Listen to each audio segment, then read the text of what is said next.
Good afternoon, everyone, and please take your seats. I thought that since today we had our first cabinet meeting, that I would like to report to you more or less what was discussed. As can be expected, we I think we were there until 1 o'clock. We were there for 4 hours, but we still weren't able to cover everything. Ang nakapag-present at we had the discussions where the economic team who were able to put out the general principles that they would like to do. Then followed by Inday Sara, who gave her ideas on how we will return slowly to face-to-face in the face-to-face education in the next semester. After which we talked with the Department of Transport at great length about some of the plans that we have to support the return of our students to face-to-face. So that's generally what was spoken about. Hindi kami natapos simply because there was so much to talk about.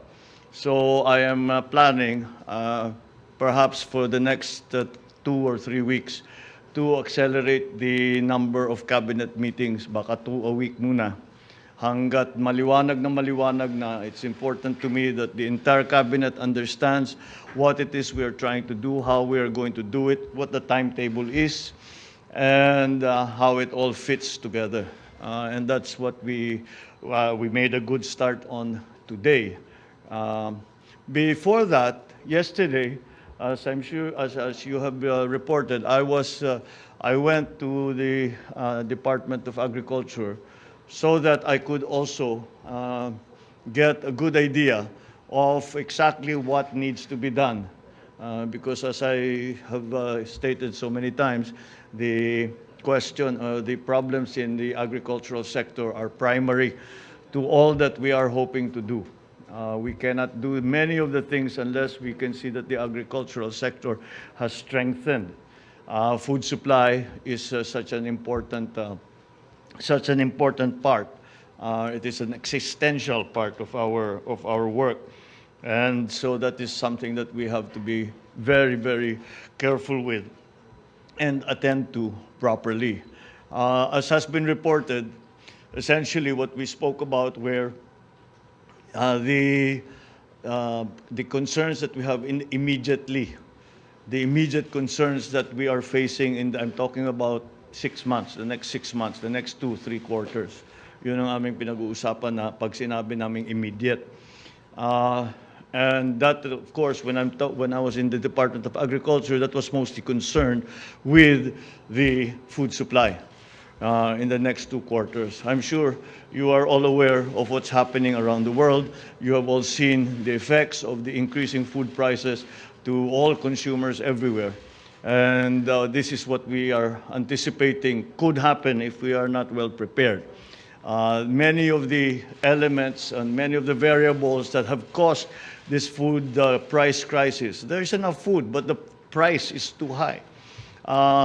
The food price crisis, many of the elements, if not all, have been variables over which we have no control.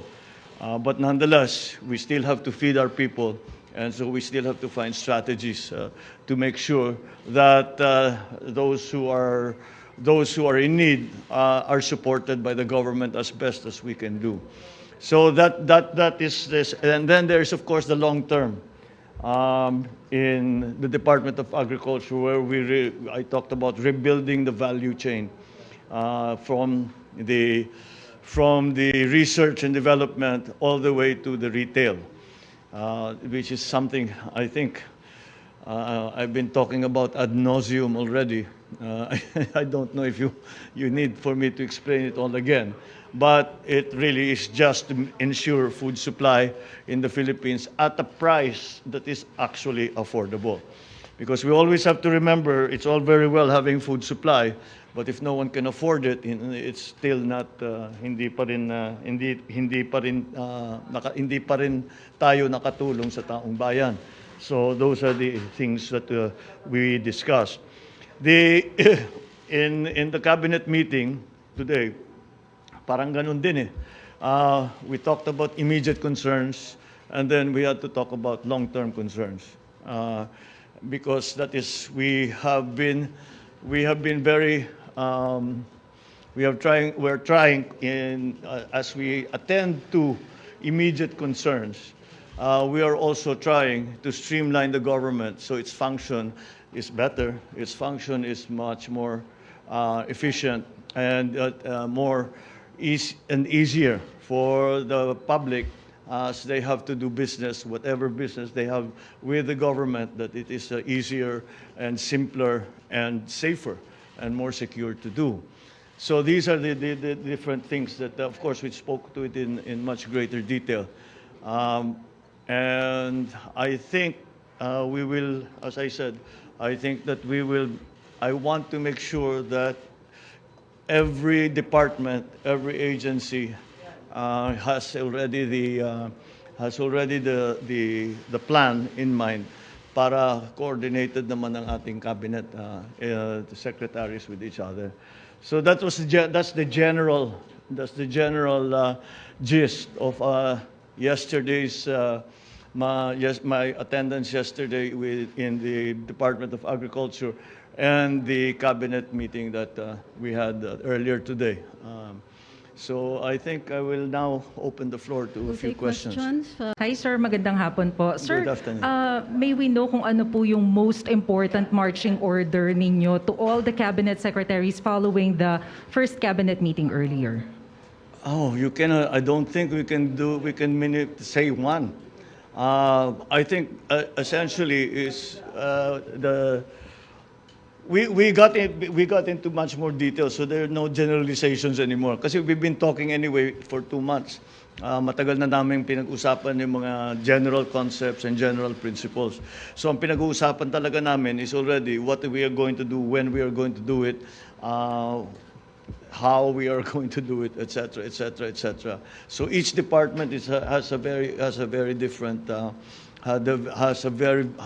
got very different instructions. The only thing that we have to that it looks like is how that we have to realize how interconnected all the government is. That everything that's done on one hand affects the government in another place. Sometimes not to its advantage. So we have to be careful about doing all of that properly.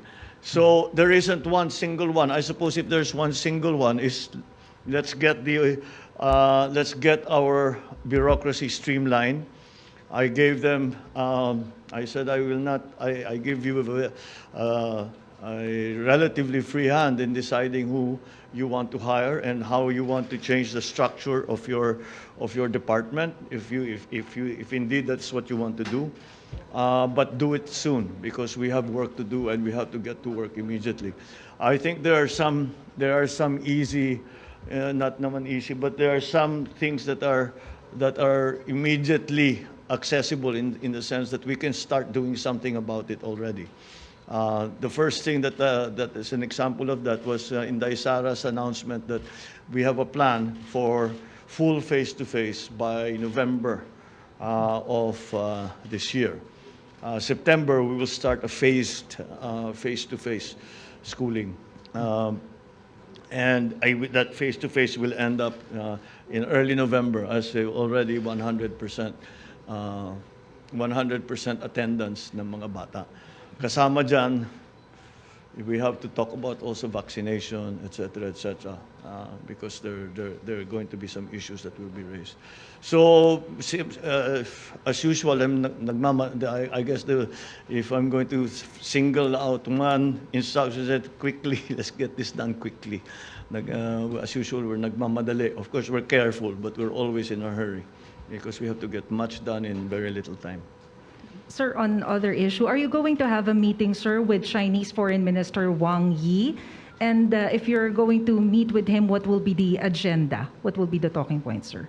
Well, the usual agenda will have, yes, I will meet with him. And the agenda, I am sure, will be to strengthen ties between China and the Philippines. And of course, to find ways to work to resolve the conflicts that we have.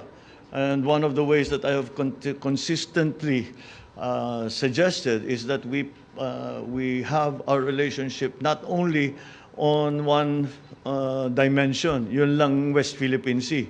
Let's add to that. Let's have the cultural exchanges, educational exchanges, even military, if that will be useful.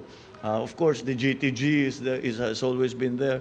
The private sector joint ventures have also been there. But I think that the more we do of that, the more it will help resolve the issues. I will also mention that it's an important player, an important actor in all of this in the region, in terms of the regional geopolitics, will be ASEAN and even APEC, because they have an interest. They are stakeholders in this. So I think we can say that we need for those for them, for ASEAN, especially to be active for their member countries. So it's essentially always trying to find ways to improve relationships.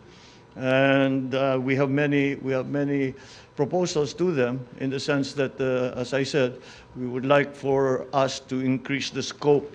Wag lang yung West Philippines yung pinag-uusapan ng China at saka Pilipinas. Let's do other things too. And that way it will normalize our relationship. Sir, sorry, last na lang po on my part. When will be the meeting, sir? When will be? The meeting. I'm not sure. When is he scheduled to... Wala pang schedule yata eh. Okay. Thank you, sir. Thank you.